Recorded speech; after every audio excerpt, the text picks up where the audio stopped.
привет! Меня зовут Ксюша, рада видеть тебя на моем YouTube-канале. В этом ролике я хочу сделать краткий обзор на вот этот вязаный топ. Я хочу поделиться тем, из какой пряжи я его вязала, каким образом собирала этот топ, сколько мне потребовалось материала и так далее. Надеюсь, тебе это понравится и поможет в будущем создать что-то свое необычное. Подписывайся на мой канал, ставь лайк этому видео и отправляй обязательно своей подруге, которая тоже хочет связать этим летом что-то для себя необычное. Начать, наверное, хочу с того, как я вообще пришла к этому топу. Вы наверняка видели многие в Pinterest вот эти вот цветочные топы, которые просто запланили как TikTok, Pinterest. Я в целом начинала вязать подобный топ, вязала даже очень много уже цветочков, начала их соединять между собой, но меня не совсем устраивала, наверное, форма.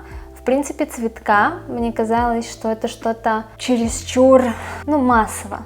Не было в этом какой-то своей изюминки. Затем одним днем я в одной из социальных сетей с картинками я наткнулась на фотографию топа, который был как раз таки из сердец. Так и недолго думая, решила просто начать его вязать. По поводу топа начну сразу с пряжи. Это для меня самое главное, потому что именно от пряжи зависит то, как будет выглядеть результат. Вообще для летних топов, неважно какой формы вы его вяжете, всегда советую выбирать хлопок, бамбук или может быть пряжу, в составе которой есть лен. Сама для этого проекта я использовала пряжу Yarnart Jeans Plus. У меня были остатки с прошлых проектов, и для работы я использовала крючок 4,5 мм. Почему именно такой размер, почему именно такая пряжа? Все просто. Я не люблю создавать огромное количество деталей, и как раз таки Yarnart Jeans Plus под крючок 4,5 мм помогла мне реализовать этот проект быстрее. Сердца получились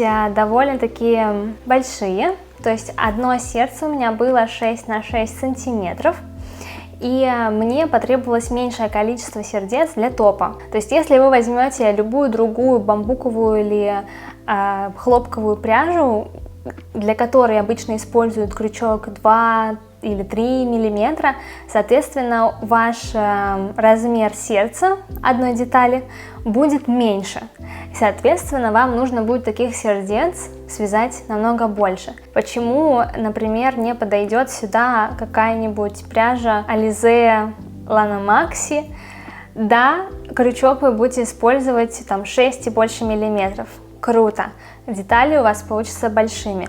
Но помимо очевидного факта, что эта пряжа будет вас греть, и для лета она не совсем подходит, хотя если вы хотите такое носить осенью или зимой, как дополнительный теплый аксессуар, то вполне. Здесь есть еще одно большое но по ее растяжимости. Если мы возьмем хлопок, бамбук или лен, то деталь из такой пряжи, она не будет тянуться, она не будет сильно деформироваться. Если с пряжей разобрались, поехали дальше. По топу я вязала очень много маленьких вот таких сердечек, и рисунок вы можете сейчас заскринить, либо перейти на мой телеграм-канал и увидеть в хорошем качестве этот рисунок там.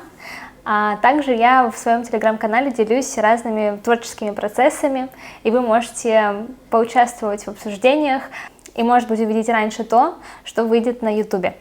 Быть, скажем так, в курсе событий первее всех. Основная часть топа у меня состоит из 3 рядов. В каждом ряду у меня 14 сердец. Плюс 2 части, как раз таки, которые ушли на чашечки, по 3 сердца в каждом. Итого на весь топ у меня ушло 48 сердец. Топ получился у меня не самым длинным, но не самым коротким. То есть для меня, например, это самый оптимальный вариант по размерам, по замерам и так далее. С чего вообще начинать лучше сборку топа? Конечно же, ориентируйтесь в первую очередь на то, с чем вы хотите его носить.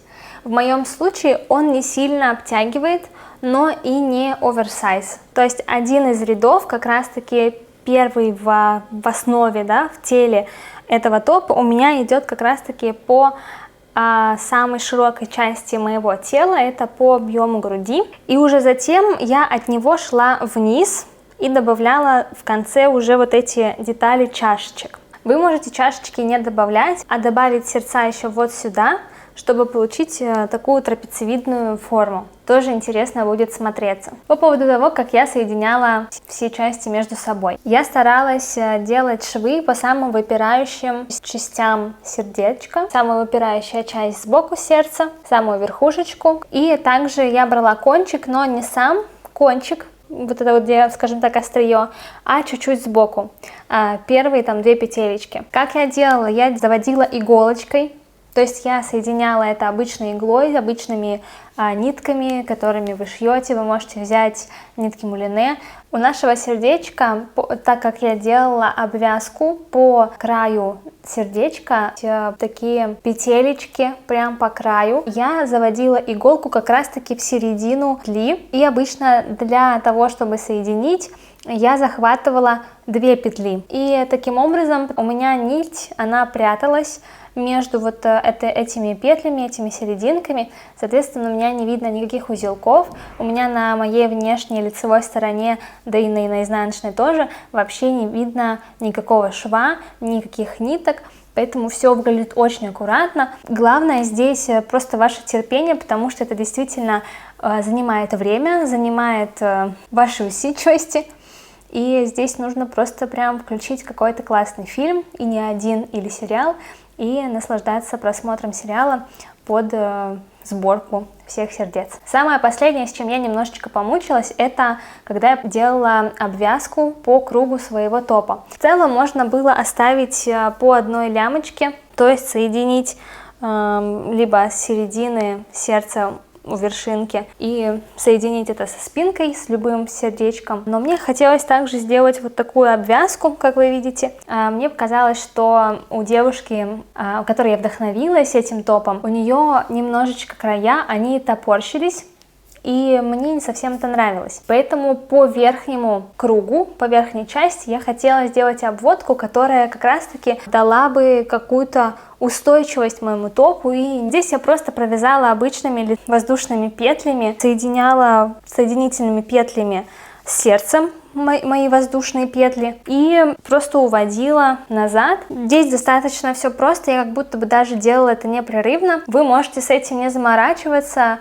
и сделать просто 2 цепочки из воздушных петель, соединить их с задней частью топа и просто довольствоваться таким топом. Самое главное, конечно же, в любом случае работу затем необходимо постирать руками, а лучше потом еще также отпарить или отгладить, потому что иногда бывает так, что пряжа может немножечко топорщится. Я же просто прошлась по своему топу отпаривателем, у меня все стало на места, все стало красиво, но, конечно же, иногда, если он долго у меня где-нибудь полежит, он может придать вот кончики, вот будут немножечко топорщиться, но в этом большой проблемы нету для меня. Вот такой краткий обзор по этому топу. Я надеюсь, вам все было понятно. Если возникли какие-то вопросы, вы можете оставить их в комментариях, и я обязательно на них отвечу, постараюсь помочь вам в вашей ситуации.